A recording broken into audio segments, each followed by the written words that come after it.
Welcome, everyone. My name is Anil Maheshwari, and I welcome you to MSR Colloquium. This is session number 12. I forgot to, sorry, here. Sorry, this, okay, so 12. Date is all wrong here. But Dr. Prasad Kaipa is a formal fellow of Apple University. He's a Vedic scholar and teacher and co-founder of Institute of Vedic Wisdom. And he will be speaking at Management at the Intersection of Artificial Intelligence and Indic Wisdom. He was kind enough to give a fairly long abstract of his presentation, and that is available to you in the document, those of you who read it. But I would like to just leave you with the sort of third paragraph where he actually says what he's going to delve into. So I'll leave it for a moment. You can read it. I don't have to read it aloud, but that is for you. He will differentiate between intelligence, including AI and consciousness. Okay, I'll leave it for a moment.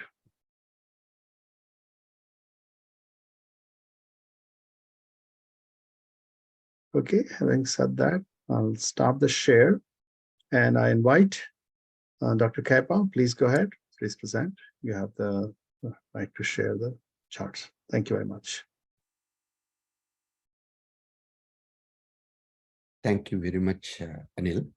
And good morning, good afternoon, good evening to people whoever are in US, Europe, or India. It's a pleasure to come back to Academy of Management, especially the MSR group. I have been part of MSR when I was teaching in Indian School of Business for several years.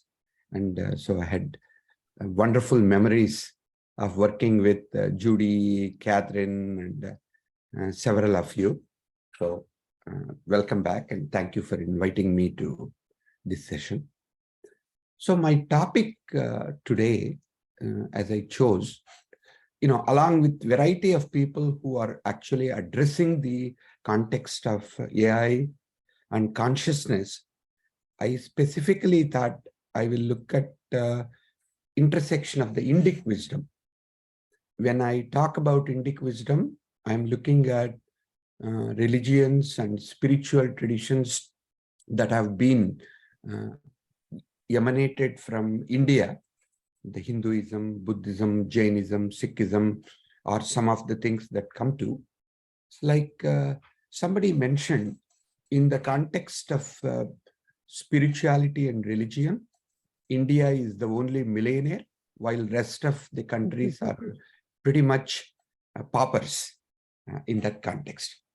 Still, in the academic context, when we talk about management science and when we talk about first-person research or third-person research, and as we begin to look at what it means to be a researcher in the context of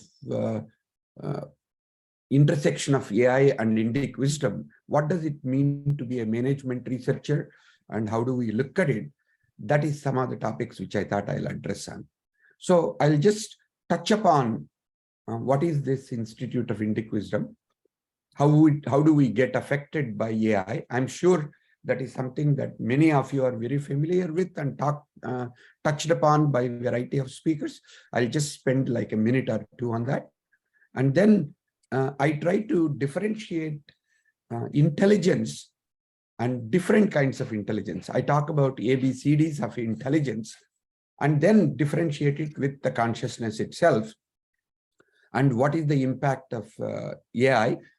And I take this, I think Jody, is one more person whom I used to work with, and several other people we used to talk about being-centered leadership and the whole idea of becoming versus being. Becoming representing the change and being the center, like a ocean. In the middle of the ocean, it is always quiet, but at the edge, at the intersection of the ocean and the earth, you have so many waves. We mistake waves for the ocean, but ignore the quietness and the depth of ocean. So in that respect, consciousness is the being and the intelligence is the becoming, is something that I will derive at as we go forward. And what do I mean by Indic wisdom in the context of management teaching and management research, and how can it help us move forward in the MSR group to take it forward? I'll give one example of something called inner presence. Some of the participants of this colloquium actually were participants of a recent online program we did called Inner Presence. There are about half a dozen of you here, and I'm sure maybe there are some things you can add or you can raise questions on how Indic wisdom can help us to go deeper into some of it. And then I look at how to incorporate wisdom in our research and teaching, especially the Indic wisdom, and finally leave with a few questions for further research for other academicians to dig into, because this is an area where we are very interested in having more conferences, journal articles, books to come out and figure out how this can evolve either as a partner with positive psychology movement that has been going on, either together or as a subsection or a separate stream that can evolve like Indic psychology. And what do we go for? What does it offer? So first, the Institute of Indic Wisdom has been started about 3 years ago. We used to call it Center for Consciousness Studies and Inner Transformation. And Anil Maheshwari has been part of, and he has given a talk in our institute as well. And this is about translating the ancient wisdom into contemporary practices for leaders and organizations to build flourishing ecosystems. What do we mean by that?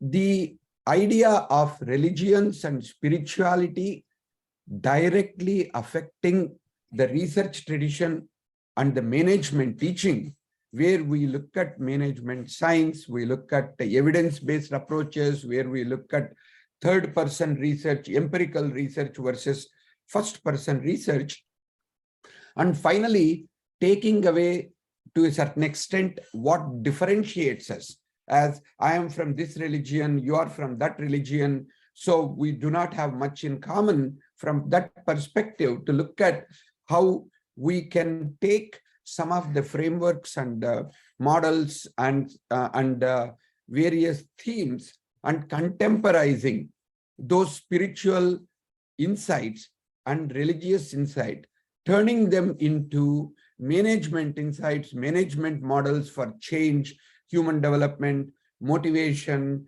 and innovation, and some of those is what we are consciously doing. So it is called like a Sanatana Dharma, sometimes is called as something in Hindu religion and some of the dharmic religions. We talk about Jainism, Hinduism, and Buddhism.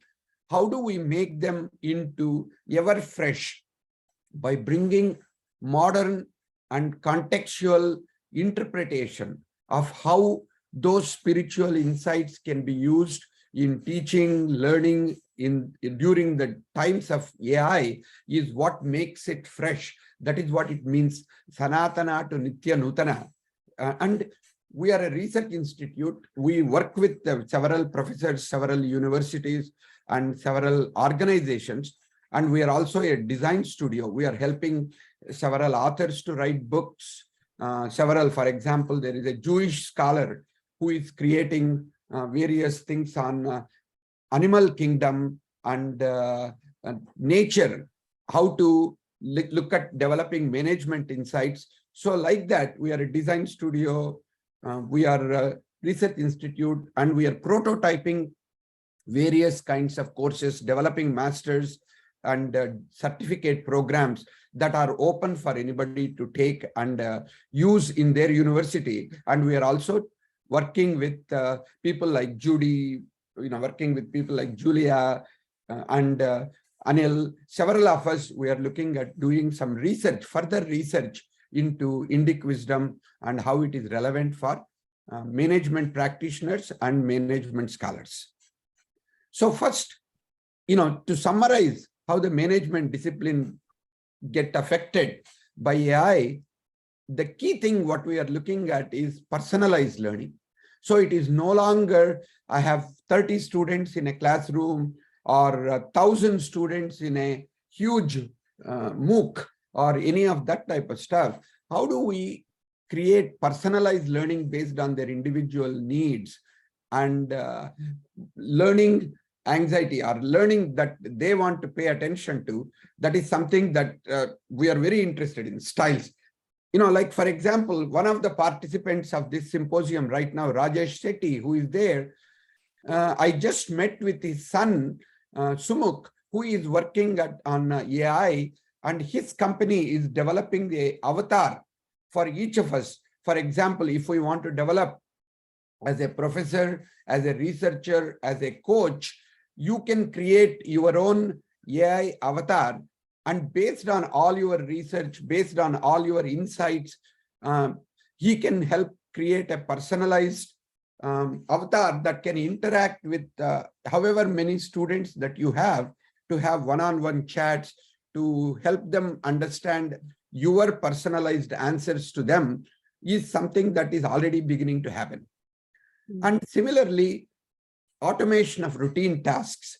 Instead of having research assistants, like when I teach in Indian School of Business or USC or any of these, we need a lot of assistants to do the grading, give feedback and schedule one-on-ones, office, talks and all of them. Now it can be done by AI.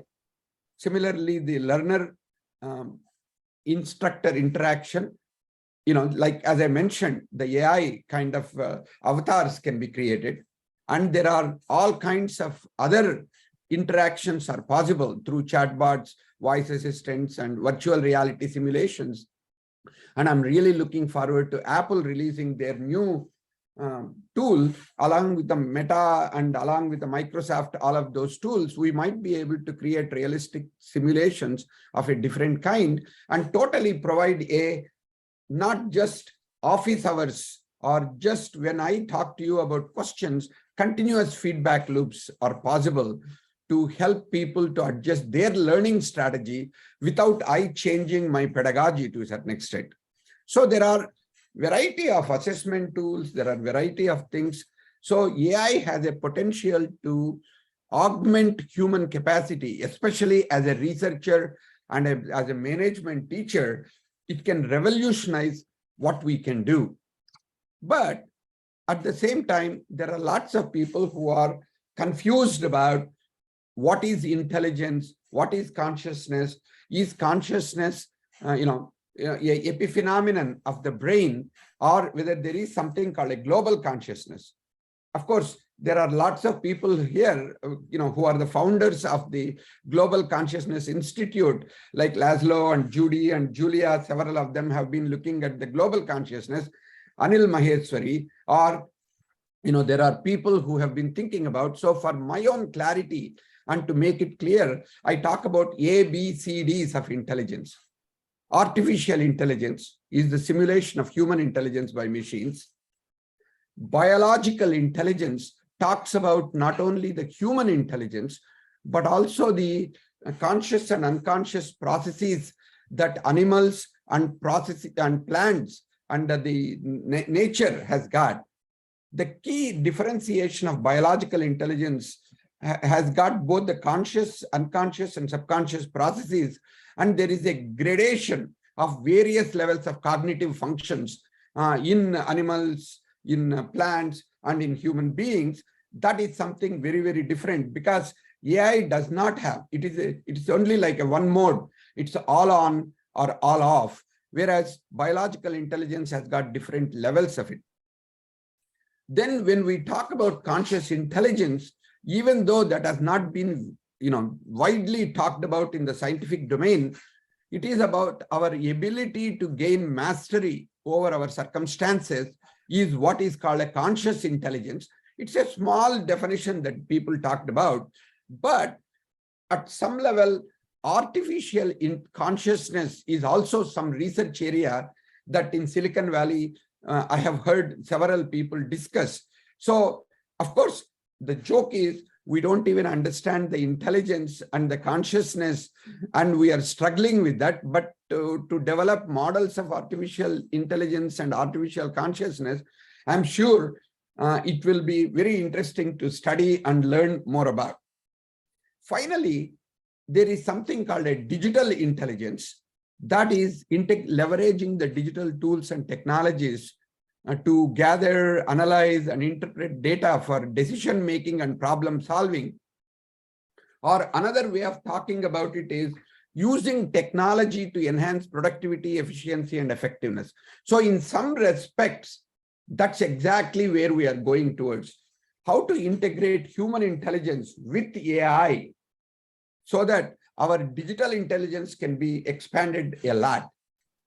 Recently, I heard when Gary Kasparov, one of the world champions, under what you call a huge luminary in the chess world, when he worked with IBM and also the DeepMind and other kinds of computers, it seems when the computer played the chess, Gary Kasparov lost to the computer. And then he, when researchers explained, saying that this particular computer has access to all the games of all the experts ever played and recorded in chess, then Gary Kasparov said, if I were to have access to the same, what you might call all the games at my fingertips, I have no question that I'll beat it.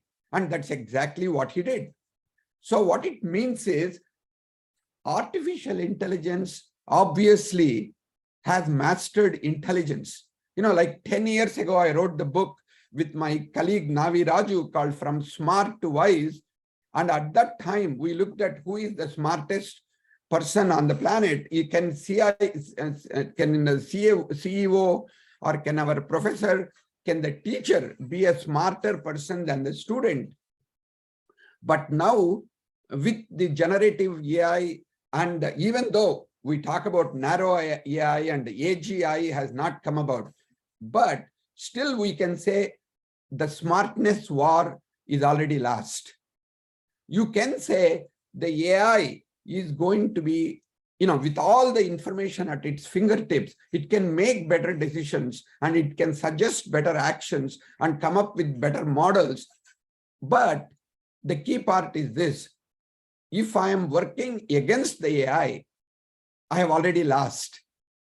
But if I am working with the AI, then chances are my innate human creativity and innate human uniqueness, if I combine it with the process and the machine learning of the AI, then I have a feeling there is no way in which the AI, which actually is not even intelligent, by the way, it appears to be intelligent, because it predicts what is called a large language model. It predicts what you are going to say.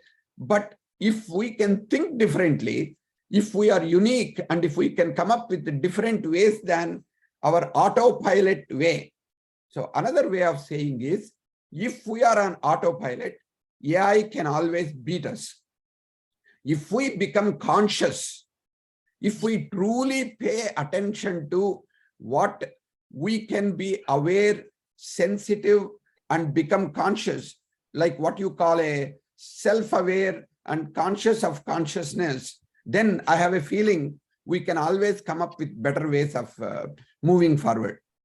So in terms of how it is different, in terms of human intelligence and AI, smartness, maybe it is gone. But when we bring the human ingenuity into it, the wisdom domain is still ours. So data, information, knowledge, and the interpretations of knowledge may be something that AI can win the war today. But human beings, because of not only their intelligence, but also their consciousness, we can be very different. So how do we differentiate consciousness and the intelligence? Because I've been talking about it for past few minutes. You can think about consciousness as the x-axis, intelligence as the y-axis.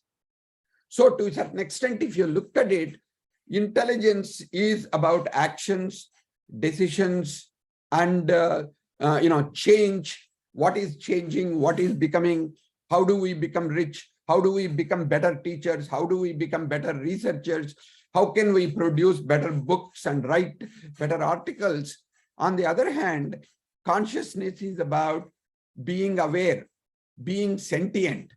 So in that context, what we are about is very, very different. So in some respects, becoming requires intelligence, whereas being is actually connected with consciousness. So to a certain extent, the acquisition of knowledge, being a better problem solver, is connected with AI. Consciousness about self-reflection, subjective experiences are all connected with consciousness. And we need to remember, as a management researchers and thinkers, it is through the consciousness that we perceive the world, interpret the information and data that we receive. And finally, if we can make conscious decisions based on our values, emotions, and intuition, we can beat AI, or we can join the AI and take it to large areas that we have not been to. So Indic wisdom, what does it offer, for example? So the key thing it comes down to is Indic wisdom has been talking about the consciousness, intelligence, and different kinds of intelligence, all the way from Vedas and Upanishads, and some of the texts that are written, some of the itihasas, they call it in Sanskrit.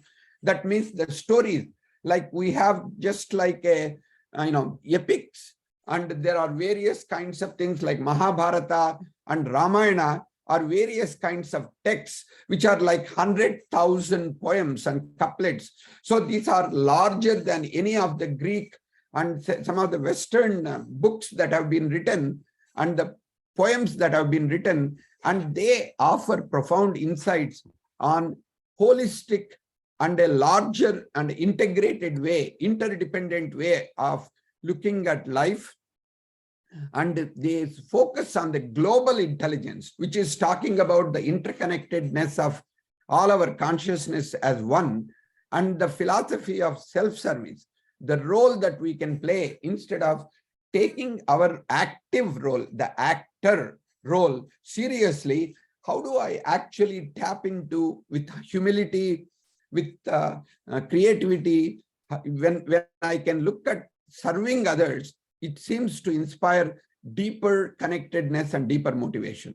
Of course, yoga is something which is very well known, but the yoga that we experience on day to day for our physical health and well-being, and the breath, the exercises of pranayama, those are very small parts of, like a huge system called 8 limbs of yoga, called Ashtanga Yoga. There are several books. One of the well-known is Yoga Sutras of Patanjali, but in addition to that, Yoga Rahasyam, and there are many, many books like a Yoga Vasista, Bhagavad Gita. There are a variety of books that talk about the mind at multiple levels. As some of you are Buddhist scholars, you talk about the mind and the intellect and chitta, as you talk about in Sanskrit. The Hinduism, Buddhism has got several differentiations. And as many of you know, the mindfulness actually comes out of the Buddhist strand. But what many of people might not know is there are different levels of mindfulness. And in Hinduism, it talks about how to make that just in time, just like a being mindful in the moment.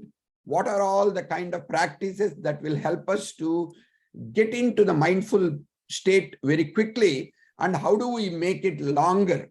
So that means expanding our now, expanding the mindful state into much larger. So you might call it mindfulness 2.0 or mindfulness 3.0, depending on where you are. Those are some things that are possible for our research in Indic psychology. So Institute of Indic Wisdom, we're integrating these models and frameworks from Bhagavad Gita, Buddhist principles, Upanishads, Yoga Sutras, and compare them and contrast them with the current Western change models, motivation models, employee engagement, leadership, corporate governance. And also, we are very, very connected with the brain research that's going on. So we are integrating neurological frameworks and Western frameworks with the Indic frameworks that are coming up. Why? Because we believe the conscious and wise leadership that emerges from this AI and Indic wisdom can provide a holistic and sustainable approach to governance and sustainable growth. So management, I believe, in this context can go beyond the bounds of company or organization and become a part of a wider ecosystem of social responsibility that Jody will address sustainability and some of them later in the panel. So the idea of ecosystem and the role of the, what you call who we are and the first person research. How do we go from management science and management by empirical work to subjective? And how do I research about myself, about my mental state, about my emotions, my feelings, and how the states of mind can change the way in which I'm responding? So in some respects, we see a future where management guided by AI integrated with the Indic wisdom can lead to a lot of innovations for a better world in the both management research area, in the management teaching area, and it can open up a whole new vista for us. So I believe that overall well-being, the whole idea of flourishing organizations, and the, thanks to COVID and thanks to all the stress that we are going through because of the wars and the inflation, people talk about VUCA world, people talk about Bonnie world, where everything is brittle and interdependent and incomprehensible. I think the overall well-being of humans, employees, and the well-being of the organizations. How do we make dharma or for basis for making ethical decisions? And how do we respect life in all forms, the environment? Because we know the climate change, like Phoenix has had 27 days of being 110 degrees above or more, and there are more number of cities and countries and towns that are hotter than ever. That is because we are not able to respect other kinds of influence that the nature has on us.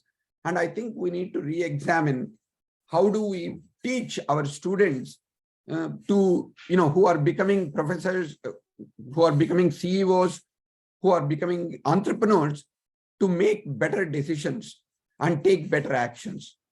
So in this concept is about consciously developing leaders to be nurturing, value-driven, and equitable. To summarize, I believe when we integrate management at the intersection of AI and Indic wisdom, it allows us to create a fusion of intellect with compassion and technology with wisdom, and organization and companies with looking at a whole ecosystem, and finally efficiency with empathy. So compassion, wisdom, some of you who are Buddhist scholars and Hindu scholars understand it very well. Only thing is, how do we take it and bring it in? There are 4 principles of Indic wisdom that we are actually bringing in. I will close it down very quickly in a couple of minutes. I will speed up a little bit, and I won't answer all the things right in this, but I'll answer them in your questions. 4 principles are extremely important. We are developing applied Indic psychology. We are in Sanskrit, it's called Chitta Vidya. We are literally creating, we have already developed about 600 hours, credit hours of material for undergrad, master's and PhD kind of work, experiential as well as cognitive work, which we have developed at Institute of Indic Wisdom. They are available for many of you if you want to teach, if you want to integrate, and if you want to work with us to develop courses which will bring Western psychology and Indic psychology and positive psychology to work together. We are open to talk to you. And applied Indic leadership. What does it mean to be a leader? What does it mean to be a coach? From the various concepts in Indic philosophy, we are developing models of leadership. And over time, we are actually developing a master's program in leadership and executive coaching and make it available to any of your universities. As a matter of fact, we would love to co-develop some of these with you, which has got the depth and the reach, and it has got meaning to current organizations. And finally, what does it mean for corporate governance, organizational design? What does organizational behavior look like is the third area which we are focusing on, bringing the Indic wisdom. Based on 4 principles. These 4 principles are, whatever we do, we need to look at it holistically. It is Purnam is the Sanskrit word.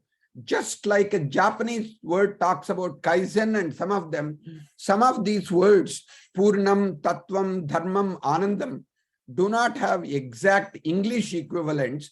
We believe some of these, it may be appropriate to use the Sanskrit terms as they are.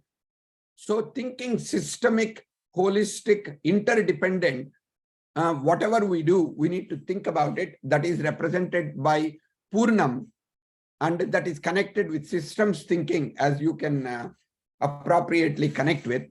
Second one, personalized, unique, authentic voice of the student, of the teacher, of the employee, of the investor, and of all the stakeholders. We need to think about that is what is Tattvam. That means that you are.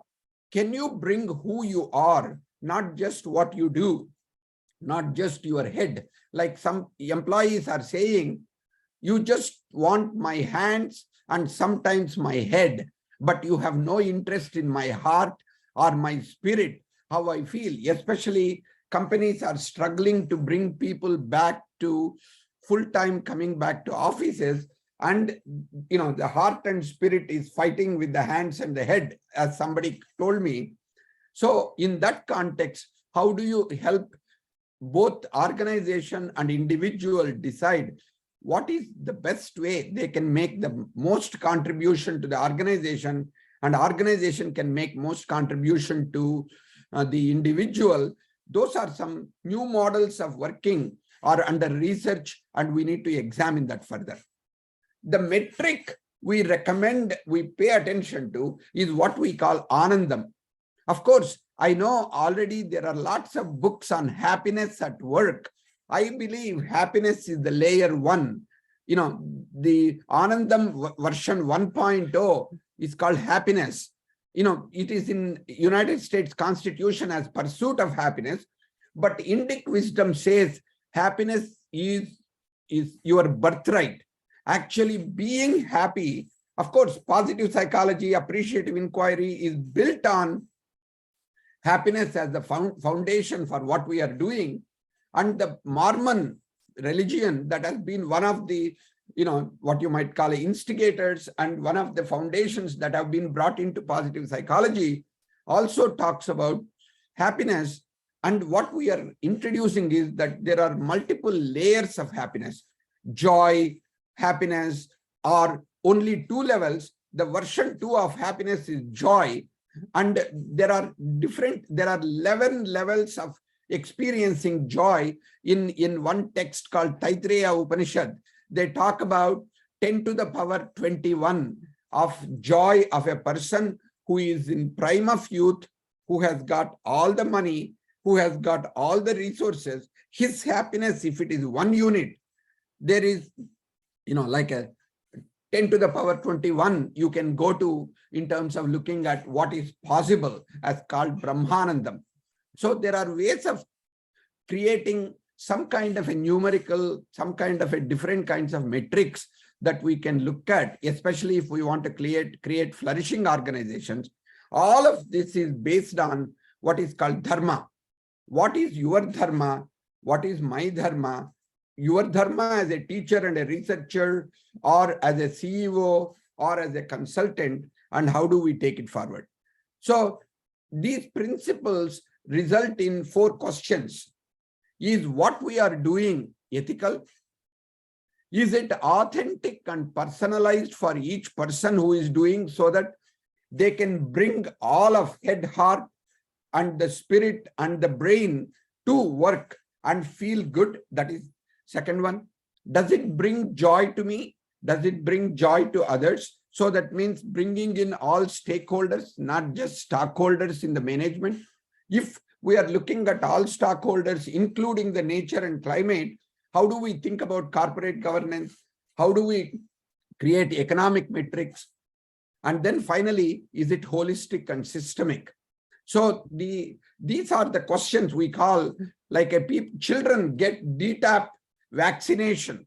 We believe Indic wisdom can allow DTaP principles for management. And when we design classes and when we design courses, they need to have these experiential, personal, interdependent, ethical, creative, and provocative elements. That's what we learned from Indic wisdom. So when we do the courses, there are ways in which both the teacher and the student can go away with unique insights, empowered feelings, and clarity of that. So just I'll mention, there is a course that we developed called Inner Presence. This is connected with executive presence that we see outside. What is inside each one of us? How do we ignite our presence, our genius, or spiritually speaking, how do we ignite the spirit within us, each one of us, and how that spirit of who we are affect our breathing, our emotions, our body sensations, our empathy, creativity, and intuition. And those will play what ideas we come up with, how we think, how we communicate, how we act. Because ultimately leadership is about thinking, communicating, and acting consciously and wisely. So Inner Presence program allows for these things to emerge. So like, for example, here is a small outline of some of the objectives and what we covered in what is called an awakening inner presence. And after that, there is another module called nurturing inner presence. And then we have something called manifesting inner presence, and then living with inner presence. So it is like a year-long journey that people can take, that we have been experimenting both in person and online. And if any of you are interested in offering these courses to your students or your people, let us know, because we are actually trying to develop it so that people can take it and run with it. So how do we introduce it in your research? So there are a few guidelines.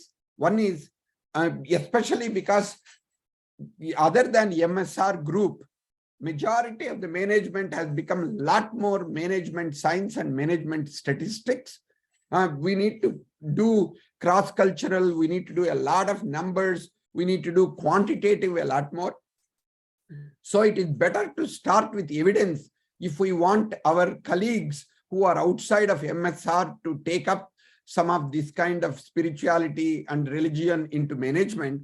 Start with evidence. Encourage self-awareness. Like, I know Julia has been looking at autoethnography and what is the role of the interviewer, what is the role of the researcher, what is the role of teacher in teaching a particular course. We talk about creating objective programs and objective stuff that will be content-based. But Indic wisdom says, actually, each of us need to bring our passion, our heart, and our uniqueness so that who we are affects what we do. So like one of the questions, I know Raghu was on the panel last night, my colleague Raghu Anantanarayan, he talks about when we are doing what we are doing, what are we really doing? That's where the self-awareness comes into picture. And we need to balance authority with humility, because these days, especially after COVID, especially after all the things that we are going in, we know that even the strong scientific evidence does not win all arguments.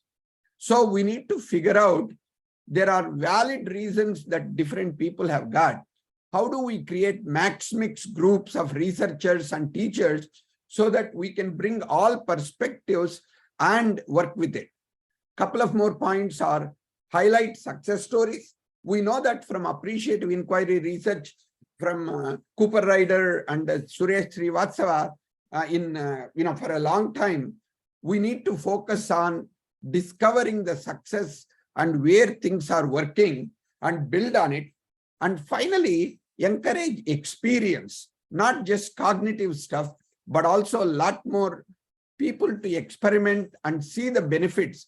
Teach these kinds of courses, develop these kinds of research programs, get your PhD scholars. If you are a PhD, leading professor, doctoral dissertations, and if you have students, encourage them to do some things that are outside of what is already acceptable, so that when they, if they can experience it, and if you experience it, maybe there is a way you can change the perspective.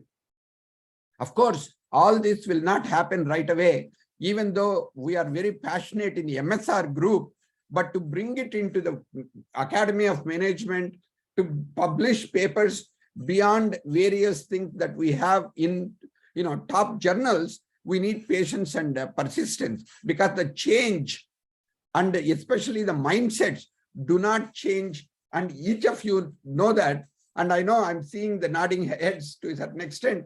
We need to give time, and we need to have patience, and continually we need to engage with it. But all of this we need to, if we are going to teach wisdom and compassion, as the Buddhists and the Hindu context say, we need to have empathy and understanding, and we need to validate their perspective along, and slowly and steadily, hopefully we can do. So the last point is, some of the research which we may need to do is more on internal transformation, not just external transformation. How does the internal transformation take place? Transformational pedagogy has to be explored even further. Judy, Julia, myself, several, Raghu, several of us have been talking about having a conference in India on transformational pedagogy and take it forward, look at all the transformational pedagogies and deepen it and see how we can take it forward. And we are beginning to think about, in the emotional intelligence, we need to go one level deeper. The EI has become very famous, but we are believing that the body sensations, feelings, and emotions, and how they affect our behavior and our thought require further research into it. And we need to come up with more research on subjective states of researcher, on research topics, research outcomes, and the roles that we can play. We know about the witness role, and in addition to the actor role, we also believe being a best friend, and to a certain extent, we need to look at how to nurture ourselves. So to a certain extent, we talk about Sakhi, Sakshi, and Mata and Karta. These are 4 Sanskrit words. We talk about looking at the problem from 4 different roles that we can look at, that will help us to really expand that knowledge about it and knowledge about ourselves, which helps us to become conscious. And over a period of time, I believe we can develop Indic psychology as a subset or a parallel set to positive psychology. And these are some things that are possible. Just to complete, I just want you to know, much of this presentation was actually created with ChatGPT. The specific version of ChatGPT called Service Space GPT. In case you are not familiar with Service Space, I recommend you explore what that is. And there are lots of things, this organization is actually doing to integrate. This is one of the largest group of people who are trying to change the world through internal transformation. There are 15,000 volunteers. Over 1 million people get messages from this service space, and they are actually doing the management from the perspective of intrinsic and the internal transformation. Please check it out and explore it. That's what I have so far. So I'm curious whether, my friend Rajesh says, have you left anything for specific questions? Do you have time? Or how do we dig deeper into what I have talked about? Thank you. Thank you, Prasad. You could stop sharing. Maybe we can. So it's been an amazing talk. The number of chat entries has been amazing. I was just trying to read up, and it's a lot of wonderful response. So let's have a response from anybody. Please raise your hand and you can ask questions. Or you have a brief. Just please keep it brief so we can cover more people. Thank you. Okay, Dr. Radha. And then Jerry, and then Ken. Please unmute. Yeah. Thank you. It's always a delight to listen to you, Professor Kaipa. We have interacted a number of times, and I feel inspired, and I really appreciate what you are doing. In my own little way, with my own interest in the field of spirituality, I've been taking small steps, baby steps. And one of my PhD scholars looked at ancient Indian scriptures and tried to derive some of the management constructs from there. And thereafter, he tried to link it with the modern management. He got his PhD awarded. He took a long time. It was pretty difficult and challenging. And I can imagine what you would be going through, because a lot of our ancient literature is in Prakrit and Sanskrit. And we are not necessarily the experts of that. So it was a very intense work, and he took a couple of years, much more than what is normally taken. But he was successful. And we came up with a model, which was competency-based. We also published it. We also looked at emotional intelligence. In fact, that was the beginning, because I have been working in the field of emotional intelligence, and I'm part of that EI consortium for research on emotional intelligence in organizations for the past several years, because my PhD work was in the field of emotional intelligence way back when emotional intelligence term was also not there. So we work in the field, and I'm sure I would be very privileged if you think we can work together.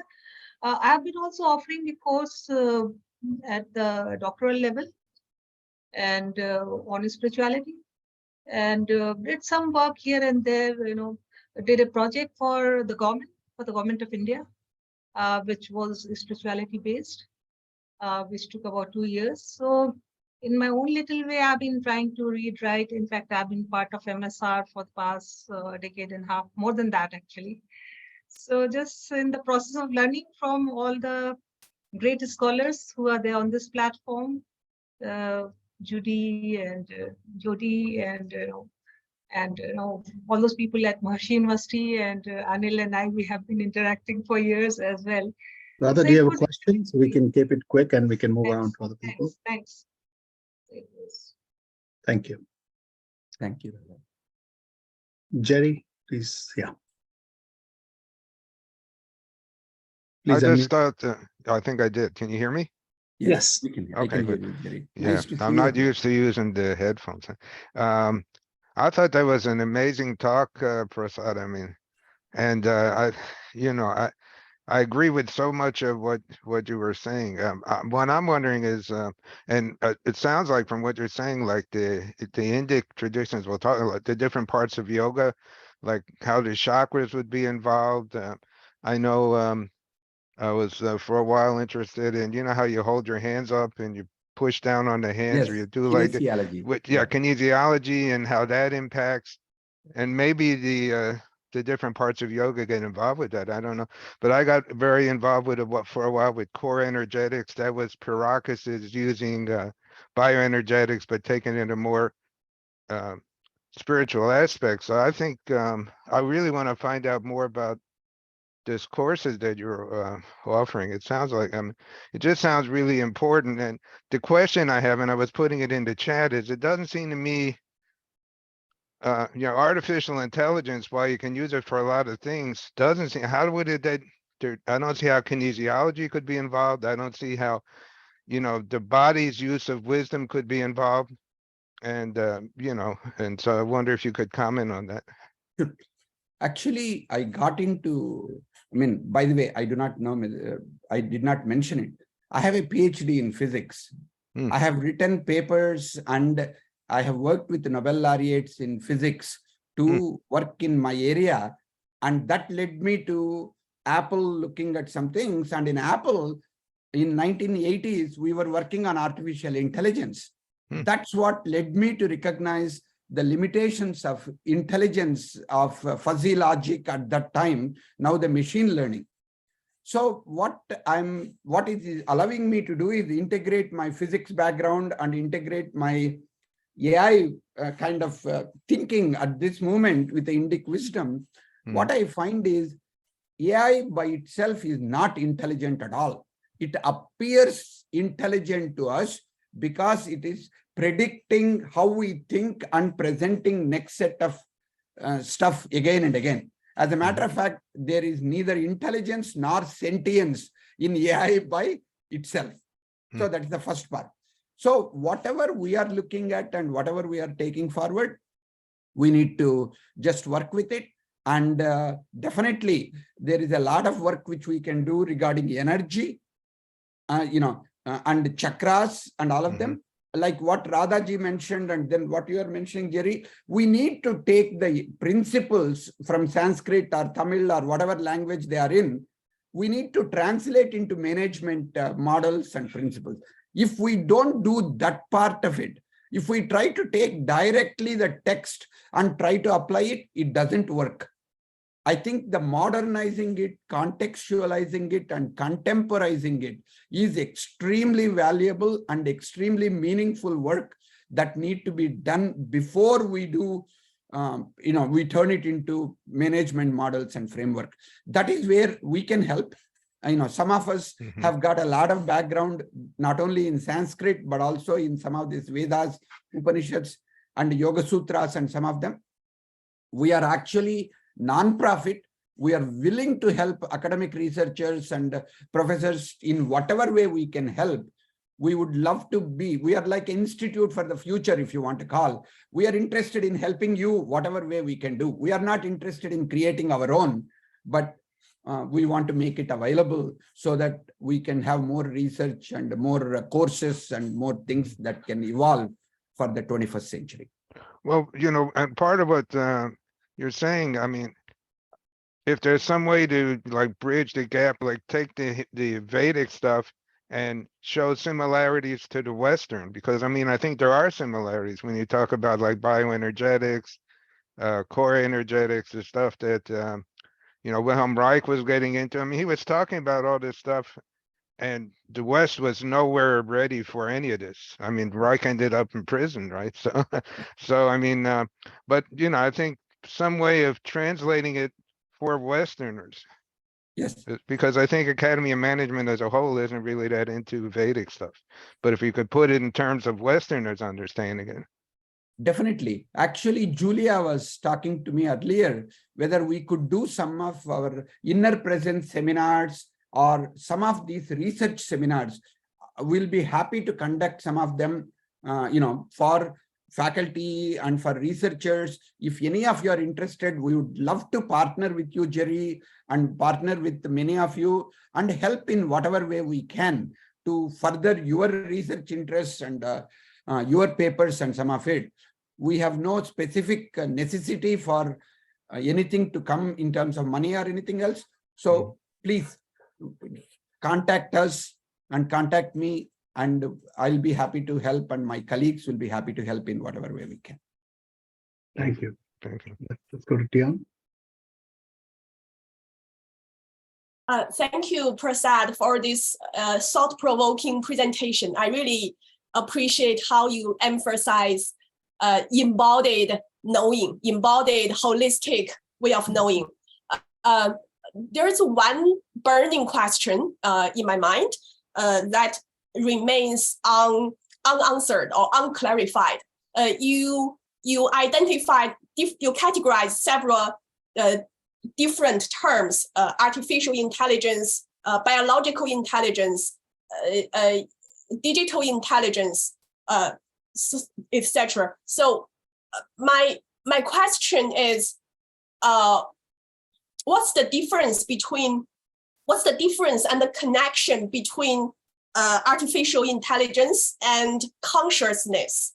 The theme of this conference is AI and global consciousness. Yes. In my understanding, global consciousness emphasizes the awareness of oneness or non-duality. That is a high level, I think the highest level of consciousness. And please also allow me to share my screen.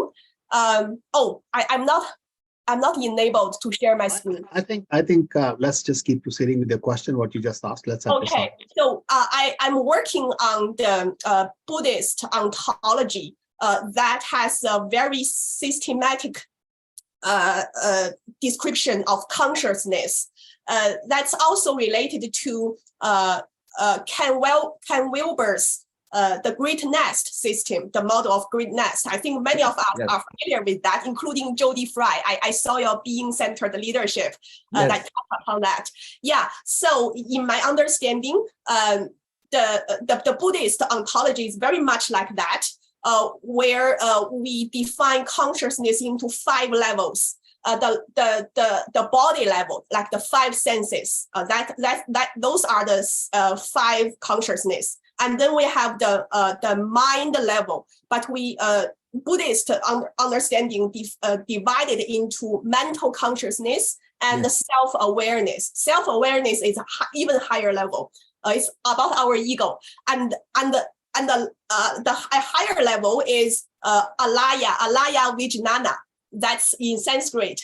In English, it means repository consciousness. It corresponds to the soul, the layer of soul, the concept of soul in Wilber's system. And the highest level is the non-dual consciousness. It corresponds to the spirit level. So in this system, I don't see that AI has any correspondence. I don't see AI corresponds to body, mind, soul, and spirit. Maybe it is just simulating part of the mind level, that is the mental consciousness, but it's just simulating. It's not real biological mental consciousness. So I think that's why I think there's not much relevance between AI and global consciousness, because AI does not have consciousness. I'm wrong. Thank you, Tian. Let's hear from Prasad. You've made your point. Yeah. Thank you. Yes, intelligence is a misnomer to be used for AI. It is intellect. It is not dynamic. It is frozen, because if you go to ChatGPT, it tells you, I am a model based on the data accumulated till 2021. And it doesn't have consciousness, but it can hallucinate. I can create very confidently wrong data and come to wrong conclusions very clearly based on whatever is present, but it doesn't have any ability to think, and it doesn't have the ability to emote. Though when I interact with some of the API and some of these, I feel like it displays more empathy and displays more connection than several of the customer service agents have been talking to recently. So to a certain extent, our ability to experience and our ability to create certain connection, emotional connection, intelligent connection, is at such a poor level, because we don't connect with people at a soul level. We don't connect with people at a heart level. We connect at a content level or in a particular context. That is why the Meziroff's work on transactional, relational, and transformational way of doing it is extremely important to think about.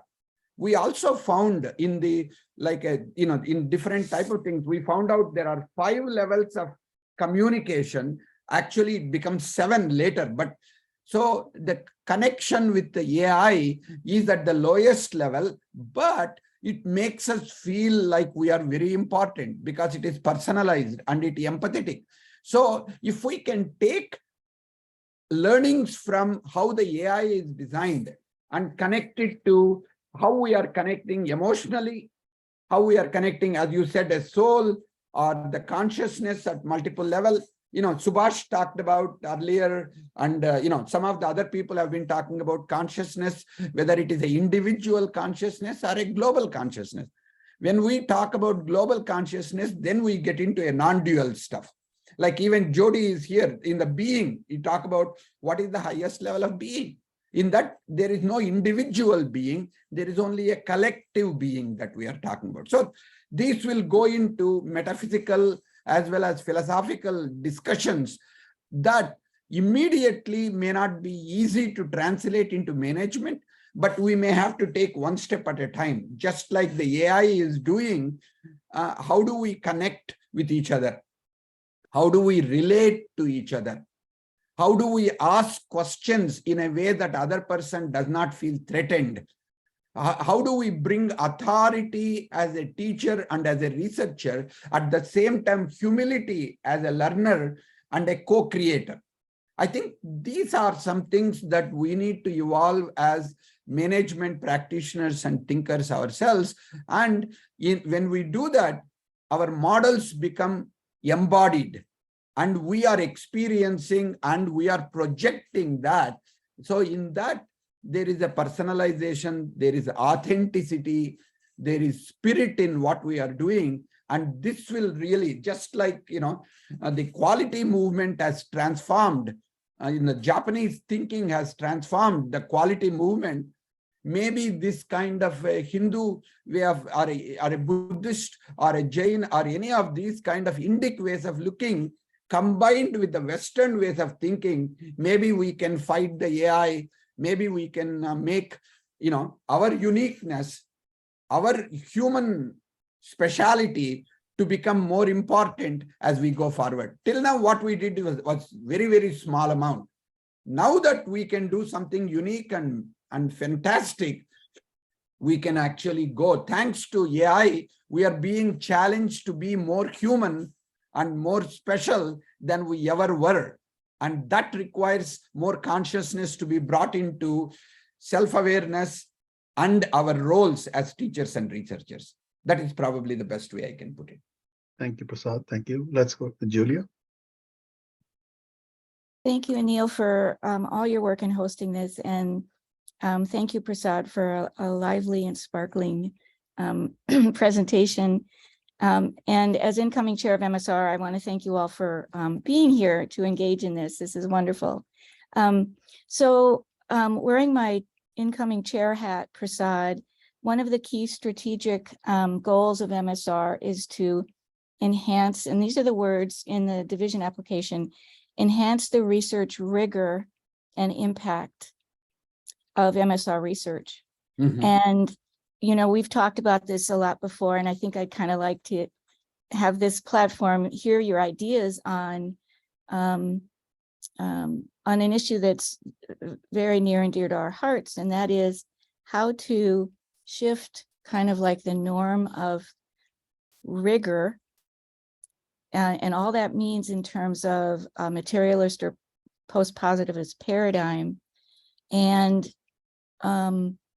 be able to look at what really matters. So if we're talking about inner transformation, we all know that, and per your idea about how do we ask questions that aren't threatening, we become innerly transformed in community. There is a container within which we grow and develop. We don't, I've never experienced inner transformation sitting in a chair by myself. So it's this container, right? It's this collective. It's what Stacy would call, the group resonance. And I see such a disconnect between what I see the research needs to happen and what mainstream, like Academy of Management, says what research is. So could you just please comment on that? And to the extent also that the emerging scholars are in their university ecosystems that also privilege a certain kind of research or research questions and methodologies, how do we coach and help them coming up to expand the potential of MSR research? Excellent questions, Julia. I think, let me start with the last question. If we are senior professors, if we are senior researchers, and if the doctoral students or master's students come to us taking some topics that we are uncomfortable with, or we don't know how to address it, and we haven't got the answers, maybe first and foremost, maybe to say, you're interested in this topic. I don't know the answer to it. Can we discover it together? Can we have a dialogue? So that means I need to have a humility to say to my doctoral students and master students, I haven't been able to crack the code, but if you want to take it on, I will give you the support. I will work with you. But if we have, sometimes if we create a guardrails, for MSR, we have guardrails. We are the guardrails for our students. If we try to conform them into what has already been done, I think we will miss the boat, especially because of the AI and all of these things coming in.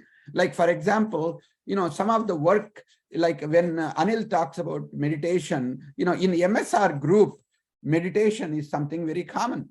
We talk about spirituality. We talk about being centered. We talk about autoethnography.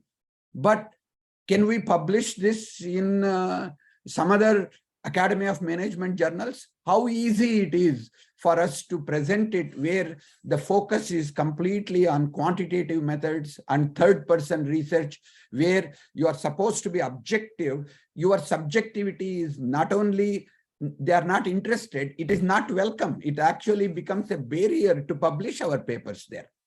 So we need to figure out a way to come up with new methodology and new research where subjective and objective can work together, empirical as well as some of the other modes of direct experience. And how do we begin to have more dialogues like this in not only MSR group, but also in Academy of Management? How do we get other researchers to work with us on some of these topics? What I find is we need to go where they are because they won't come to where we are. So the first step is encourage our students to take on some of these topics, work with them with empathy, and create ways in which they can get scholarships or they can research it. We can do some collaborative work. If we can do more and more of it, then MSR will not only be able to progress our own research, but we can become the leading light for the entire Academy of Management.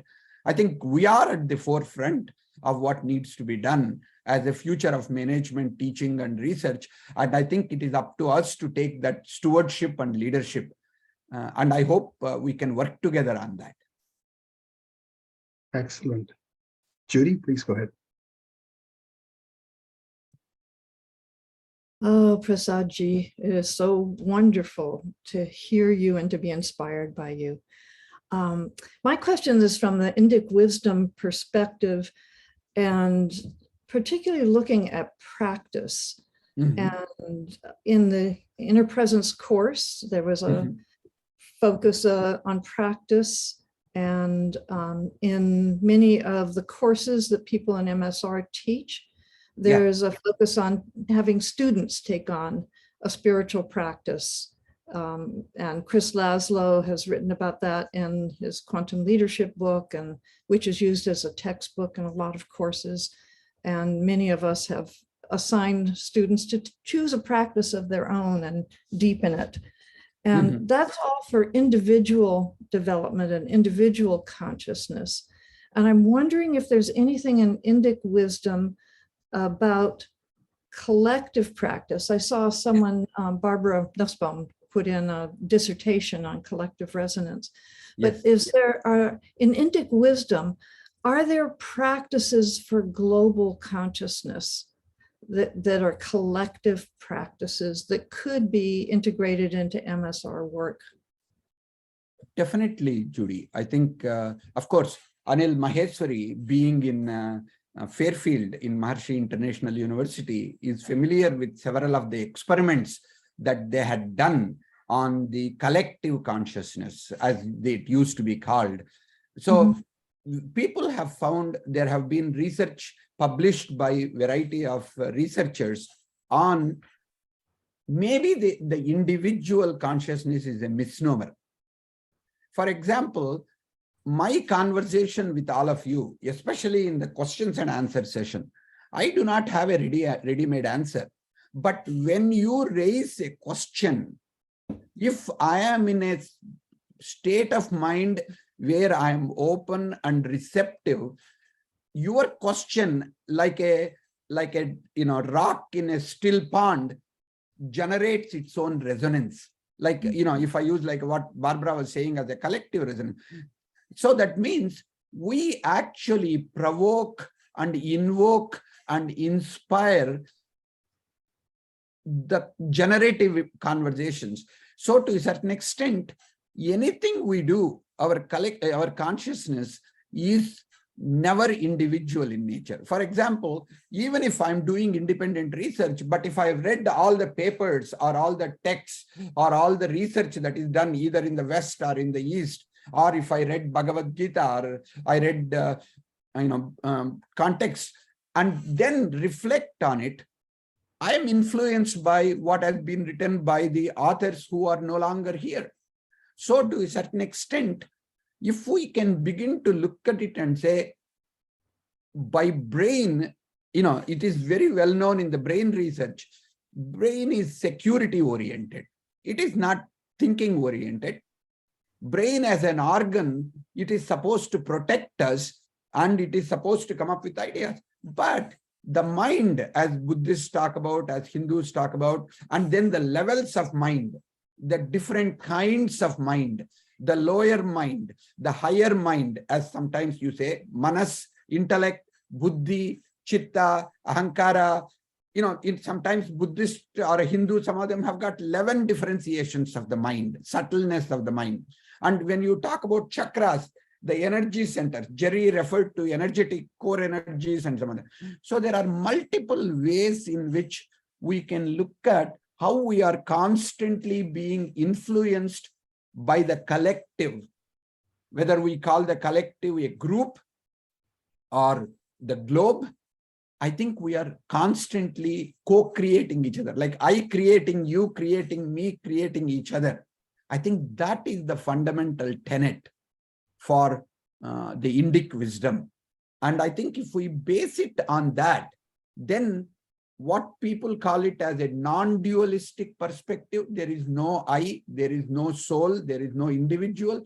Of the Chinese way of looking at it, the Indic way of looking at it, European way of looking at it can come together to look at it and say, who am I being in this particular context? So, I think like for example, what is happening right here? What are we doing here? We are no longer in terms of one person being an expert. We are dancing with consciousness together at this moment. So, maybe each of us need to look at it and say, what is happening in our hearts? What is happening in our smiles? I think that is a collective experience. I didn't do it. You raised it by your question. And other people are raising it by their nods, their smiles, their movements. So that means this is something which is constantly emerging. Question is, am I self-aware and am I aware of what's happening to participate in the arising movement, emerging movement, or am I stuck in my static way of thinking or ideas or what I brought to and got stuck in this? Thank you for asking that. Thank you. Finally, Paolo. We have just about a couple of minutes left. Please go ahead. Yes, thank you so much. I am so inspired by this talk and this entire panel. Thank you so much for putting this together, and thank you, Prasad, for your inspiration. I'm really very interested as a filmmaker and in the media to the story, changing the narratives that define us, which in the media are so much driven by the lower chakras and about, instilling fight or flight and fear. And, our company Counterpoint Films has in the last 10 years really been at the forefront of bringing consciousness into the media and trying to tell different kinds of stories and different kinds of narratives. And I'm just curious about, certainly we need data and we need research, as you're all doing. Documenting that research is part of the process. And I think the concept of becoming transformed in community, which I've heard in this conversation, is so much about what we need to capture. And, I'm curious about how the media can be of service, how filmmakers and storytellers can be of service. We're not only just content creators, but we also do a course that is integrating spirituality, consciousness, and creativity at the Esalen Institute. And I just really am inspired by this conversation and would like to know how people in the media can be of service to all of you as researchers, and what kind of content is out there right now to capture. See, one thing, Paula, you have a very, very important role to play. For example, what we found is suddenly the university administrators, presidents, and even the research foundations become very important when media puts out an article or puts out a video. Like, I think you created the Paramahamsa Yogananda video, if I'm right, and on the Netflix, and it is your creation. So like that, when you put out videos like that, or for example, when you put together, coming together conference, or some of the things, and when you write about it, when you ask some important questions, and when you connect it to what's going on in the universe with what we are teaching in the management or what we are researching, connect the dots and raise questions, that will get us funding. That will get us other kinds of connections. We will get other kinds of other researchers saying, hey, we want to work with you. Like Barbara, and talking about Ubuntu has connected me. I went all the way to South Africa and then I spent time with her. So many of you are here, like Lyndon. When I used to work with CCL, we used to do a lot of things, and he went all around and came up with Co-Meta. So I have a feeling we come to know of each other based on media, different kinds of media. Media has a very important role, not just look at what is sensational or what is newsworthy. You need to really create something that has not been talked about in the, in the world, and how do we highlight it? If you can, through your videos, through your media, if you can ask provocative questions for which we have not spent time answering, I have a feeling, I think there will be a significant service that you can do to not only us, but to the world itself, especially MSR group. We love to have productive, meaningful conversations with media, and we are willing to help you to do what you need to do. Thank you. I just put my email in the chat and would love to hear from all of you if I could be of service in that way. Yeah. Thank you. Okay, that brings us to time. So thank you, Prasad, for very, very stimulating conversation, and everybody else for asking such stimulating questions, and your Prasad giving very full level answers to all these things from the heart value. So really, thank you very much. I could, have many comments, but I think we have time. I did post one comment just to Judy's question on collective consciousness. We just, there's a news release to a 17-year study that was published on how collective consciousness can actually bend the curve on crime and all those things. So that is one. There are many others. We have about 55 studies done at our university on this collective consciousness. That's what the whole thing is about, world peace.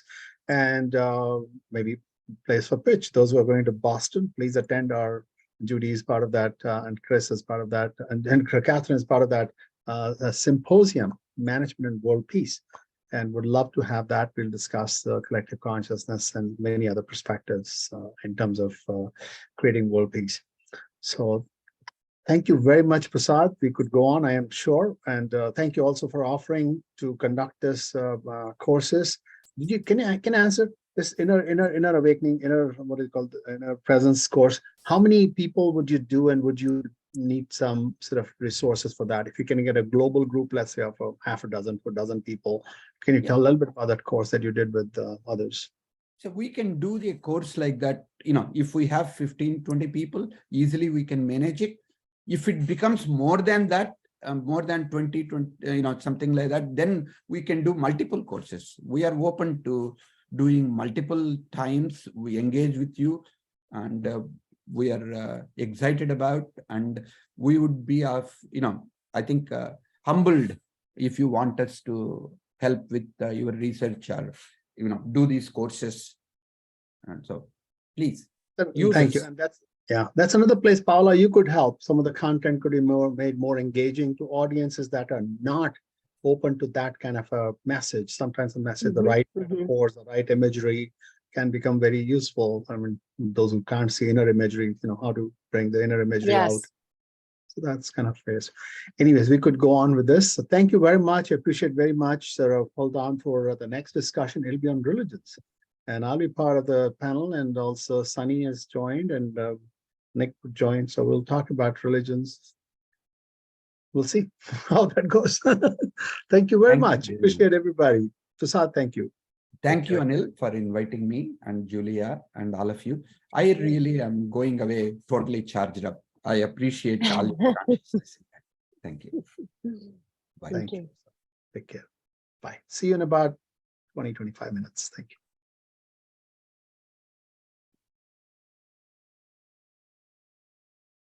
You're free to stay on if you want. Yeah. Anil, one question. How do I, because I have not had a chance to check the chat sessions or any of them, is there a way I can look at it so that now that the session is over, what you can do is I can send you the link and you can see the chat when the talk is there. But if you just go open the chat, okay, and on the right side, bottom right, there's a button called Control Enter to send. There's in fact, on the left bottom side, you will see a place to save. It says file and something on the bottom left or in the window. Do you see this? Access to file. Yeah, and then there's also. I'll check that more. Save chat.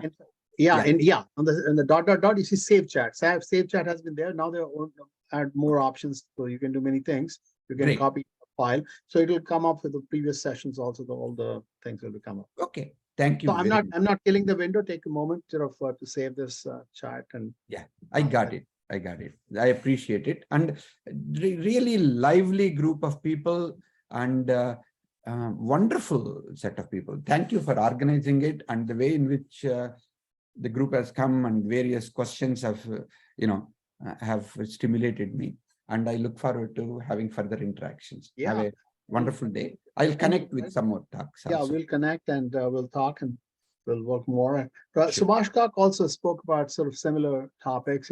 This whole concept of what's AI got to do with consciousness is a very good theme.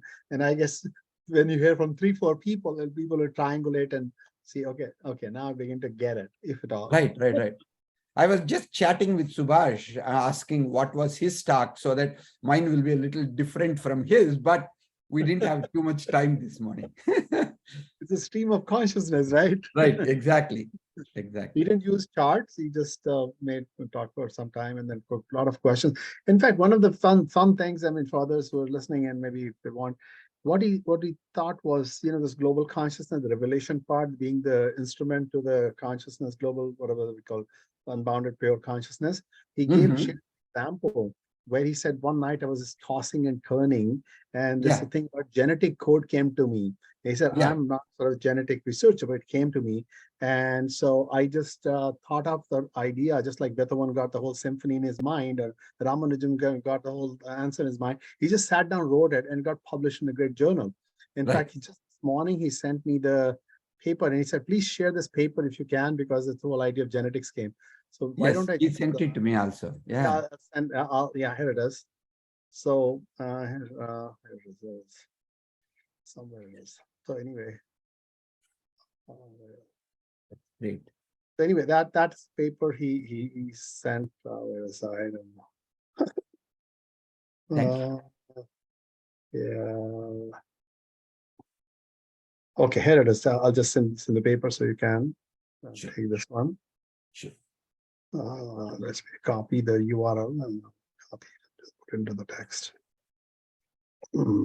And let me know. I'm putting it. I've invited, I have circulated the information about this conference to a lot of different people so that we get more people come into this. And once you have the videos of various things, let me know. I will publicize them and I'll try to get as much as.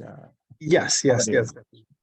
So here is the link if you want to just the conversation.com. Right. So this paper was written purely in support of nature. Right. He says, and you see the thing, he's talking about, the codons and the genetic code, and he finds that the Indian Vedic way of describing you can describe the whole thing with much less information. We don't need a lot of the language that's been built up in the genetic description, but it just came to him, all these things fit together. So that is the whole idea of global consciousness, of pure consciousness, as we like. Exactly. And that's what Maharishi was talking about as well. So it's all coming alive. And really appreciate. And by the way, some people had asked for presentation. If there is something that I need to do to send then it, just email it to. Just email it to me. Email it to you or something, or email it to whoever wants it. Whatever way you want it, Or just email it to. In the chat, you can see those who were done, and if you want to send it to me, so I'll have it ready with me. Right. And I can send I'll it. do that. Thanks again. Thank you. Namaste. Namaste. Take care. Bye-bye.